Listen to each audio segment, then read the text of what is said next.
and welcome to another video looking at project cars, this time at the Renault 3.5, just showing here how it's going over a curb, Brands Hatch, and how it goes on two wheels.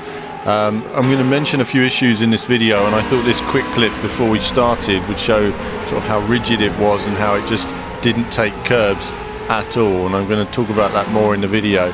But it just shows they're hitting a curb, every car hits it, and it just flies off on two wheels. So starting this video now, it's the first time I was racing the Renault. Apparently it's had an update since it was released. I didn't manage to, I was busy at the time when it came out, so didn't get a chance to have a look at it. So first look, I love Formula cars. I thought let's jump onto Hockenheim. It's a pretty straightforward sort of point and squirt track, but it has a few corners where you can sort of lean on the tyres a little bit here and there, apart from the straights itself. Now, nice engine sound, really intense feeling when you're driving. But the big issue for me really comes into braking. Notice the AI, I'm much quicker. I'm not touching the curbs. I'm not even on the power going around there. I find that when you touch the curbs at any kind of speed, the car has a tendency to spin out, just leave your passenger. If you get any kind of wheel spin or any kind of sliding in the tyres, sort of drifting gently over the surface, the car just suddenly loses all traction. So at first it's a real tricky car to get up to speed. You know, you need to build speed in it and then just be really tentative in all of the braking zones. I'm kind of treating it a little bit like a wet weather car. I'm going into a corner, I'm braking straight, I'm coming off and rolling in gently, not touching the curbs if I can help it, and just gently applying when I straighten the car.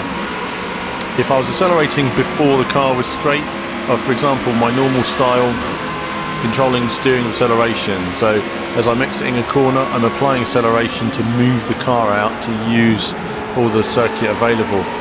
If I do that in this car, I'm finding that it just spins out basically. You just end up being a passenger. Third gear around there, I did second, but the car would get wheel spin and just spin out. So I'm adapting the gears and just really struggling to get the car into every corner. So it's a bit of a shame. So, you know, I want to show you guys that Brands Hatch bit at first, just to show you how the car reacts on different curbing, and just give you an idea of how rigid it is, at least in terms of stock setup. But, you know, either way, it just shouldn't do that anyway. I mean, these are big, fat, grippy tyres. Unless your tyres are made of ice, they shouldn't really be falling off the track or, you know, being able to go up on two wheels like that and spin out.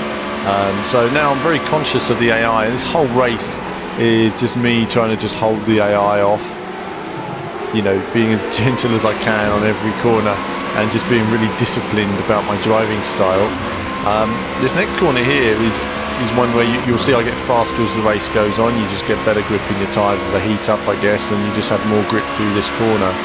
You can take it in a higher gear, so you'll see later in the race I'm much quicker through there. And that just helps me to stretch out a bit from the AI, but keeping up with the other cars, no chance. I mean, again, they're on a much better grip level than I have. You know, it's a real shame. It's a real, I say shame, it's one of those things, isn't it? I mean, you know, recently I've had a few videos where the AI is much quicker than me or I'm quicker than the AI. It's very difficult finding that balance. And you know, before the game was released, I had a race with the roofs around Watkins Glen, and it was tremendous. I absolutely loved it. You know, when the AI was working perfectly, it was an amazing racing experience. And I've had some great races and some great AI on here.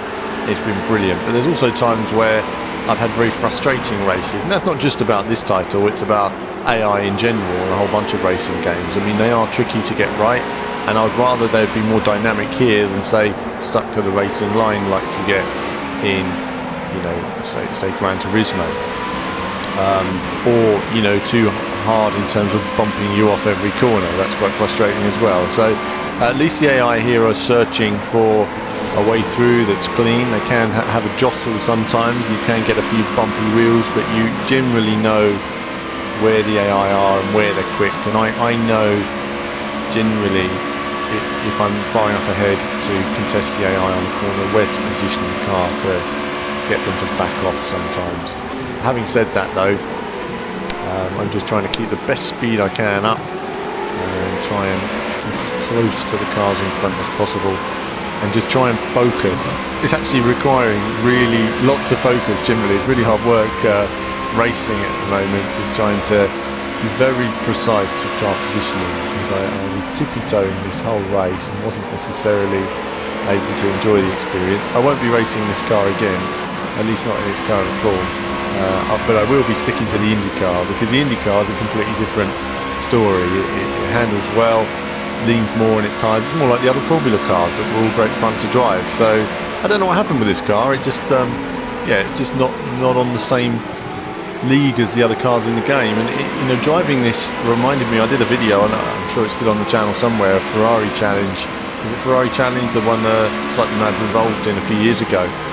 And I was driving an old Ferrari Formula 1 car in it around the circuit, and it was a very similar approach. So I'd already had an idea. So it was more like that than other cars in Project Cars. It really didn't have much dynamic handling. And looking at that old video, it was a very sort of similar experience to an extent. Point and then squirt the power, but try not to accelerate when you're like that on the outside. I'm really struggling with some of these corners and where that guy's going through here. Am I taking him? No. I'm thinking, let him through. Undercut. There we go, that worked okay for me. Keeping an eye on the mirrors just to make sure he's behind me. I'm aware the other guy's on my other side as well now, thinking, well, it's going to be a bit close into this next corner. Let's just hit the brake point and see what happens, really. Just try and take my line. Oh, there we go. So there was a bit of a bump there. That slowed me down, but that's all right. That's all right. We kept it in a straight line. So we're still recording. That's good, because there's always these moments sometimes where you just get spun out and you think, oh, that's not a race video. So I'd like to at least try and get through the races where possible. Trying to keep with this guy. I'm going as quick as I can through there. Much quicker this time. I'm going on the outside. Mark Webber, in sort of red mist, came across me, I think, because he bumped me. And I know, can I keep ahead of him? Probably not. I know he's right behind me. I have managed to keep ahead. It's good. I just got no drive on the exit. I can't get on the power on the exit because the car was spinning out every time I did it. So I just thought, well, straighten the car, don't get on the power, don't drive as I'd normally drive. I think that's why you have to think harder, because you're not driving, you're not pushing as you would like. Otherwise I'd be halfway down the track and worrying about these guys.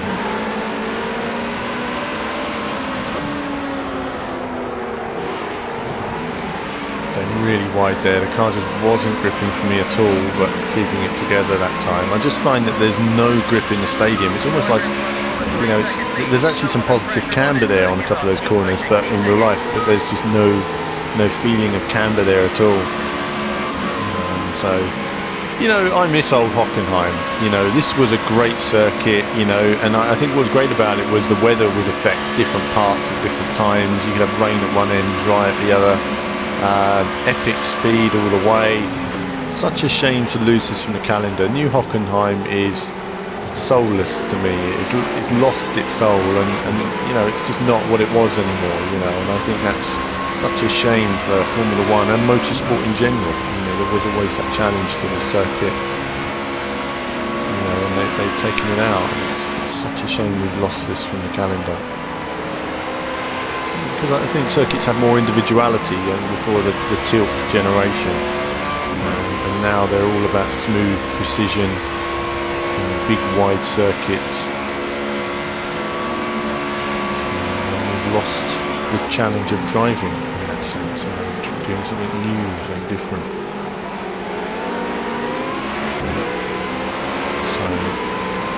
Getting more speed as I've gone on now. I've just kind of worked out the best way round. The car's working better for me now, so now it's just a case of hitting those braking points and just trying to maximise every corner. I'm pushing as hard as I possibly can, but I'm not able to actually push very hard. You know what I mean? I can't get on the power earlier and use the grip and take a bit of opposite lock out of a corner or anything like that, because if I do, the car will just spin. It's gone wide again there. I don't really have much I can do about that.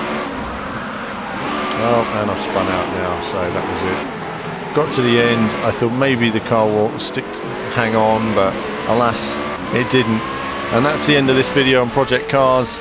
As ever, there'll be more from me, and check out all these videos as well, awesome stuff on the channel, and there'll be more from me very soon.